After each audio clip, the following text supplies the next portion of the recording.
There are seam guide lines on the needle plate to help you guide the edge of your fabric depending on how much seam allowance you want. To begin sewing, place your fabric under the presser foot, then lower the presser foot. Step on the foot controller and sew a few stitches. Press down on the reverse lever located here at the front of the machine to sew a few reverse stitches. This will secure the seam to keep the stitches from coming undone. Release the reverse lever and the machine will sew forward again. Do the same procedure to finish a seam.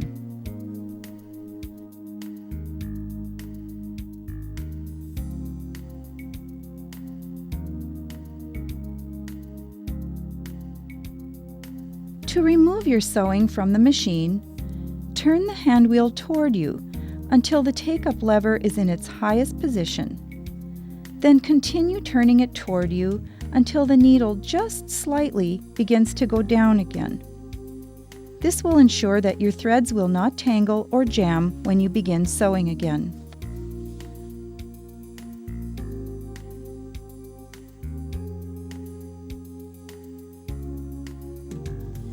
Raise the presser foot and then remove your work from the machine.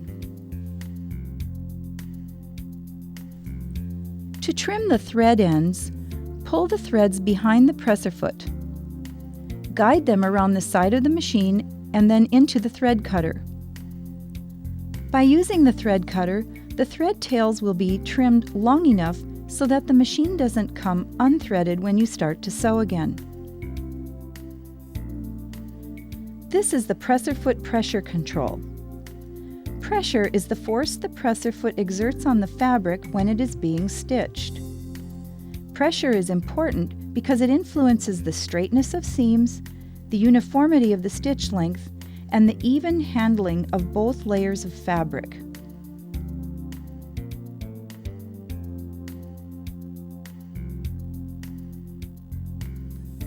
The presser foot pressure of the machine has been preset and doesn't require any special readjusting for most fabrics.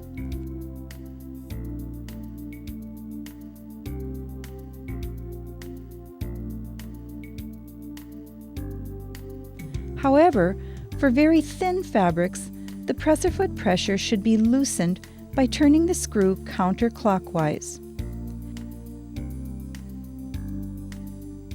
For heavy fabrics, like sewing on denim or canvas, tighten the presser foot pressure by turning the dial clockwise.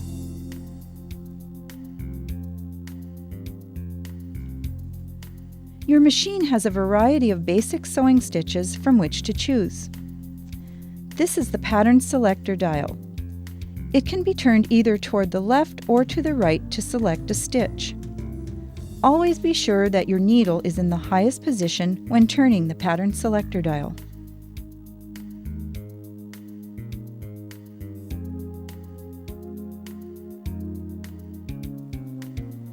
There is a straight stitch in center position, a straight stitch in right position, a zigzag in varying degrees of width, a multiple stitch zigzag, a stretch blind hem, a regular blind hem, and 2 decorative stitches. After selecting the stitch you want, you can adjust the stitch length for your project using the stitch length dial. The stitch length dial makes your stitches sew closer together or further apart.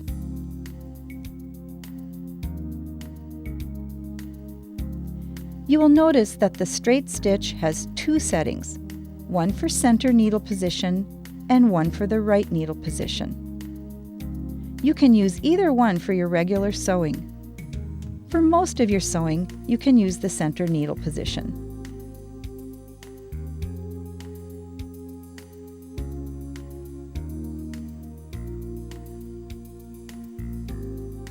Now turn the pattern selector dial to the zigzag setting. The width of the zigzag stitch will change as the dial is turned. To make the zigzag stitches narrower, Set the pattern selector dial like this. To make the zigzag stitches wider, set the pattern selector dial like this.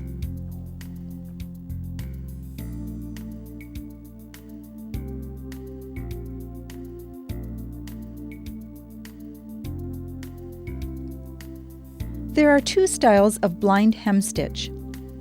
One is for stretch fabrics and the other is for woven fabrics. Generally, the stitch length should be set for a longer stitch setting.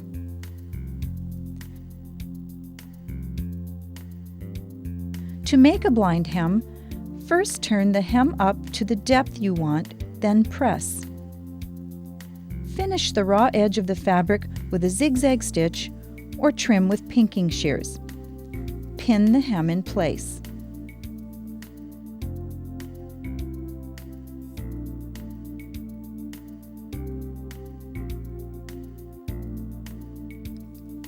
Fold the fabric back like this so that it is against the right side of the fabric, with the top edge of the hem extending about 1/4 inch to the right side of the folded fabric.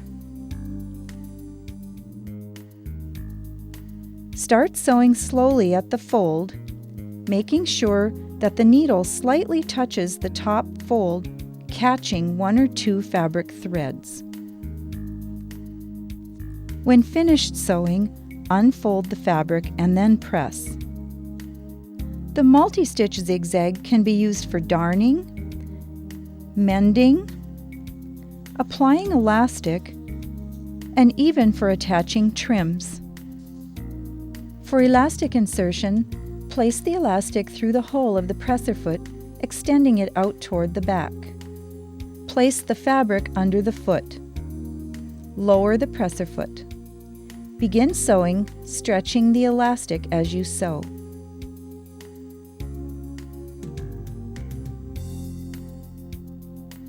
For darning, place a reinforcement fabric on the back side of the tear to stabilize.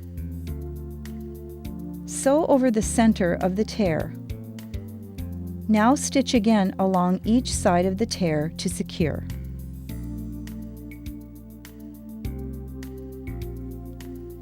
For mending, place a patch in position over the hole in the fabric.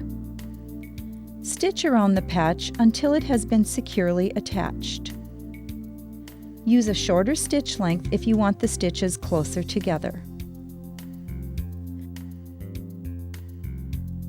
To attach a trim, just place the trim under the presser foot and begin stitching in place on the fabric.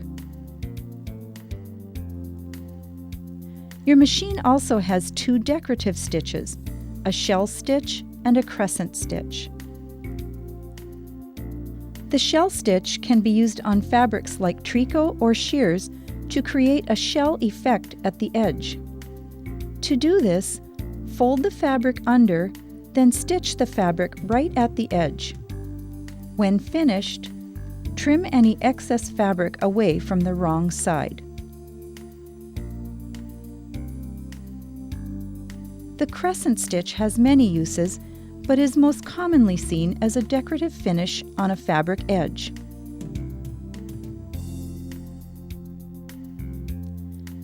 Place a fabric stabilizer under the edge of the fabric. Set the stitch length for the look you want, then sew.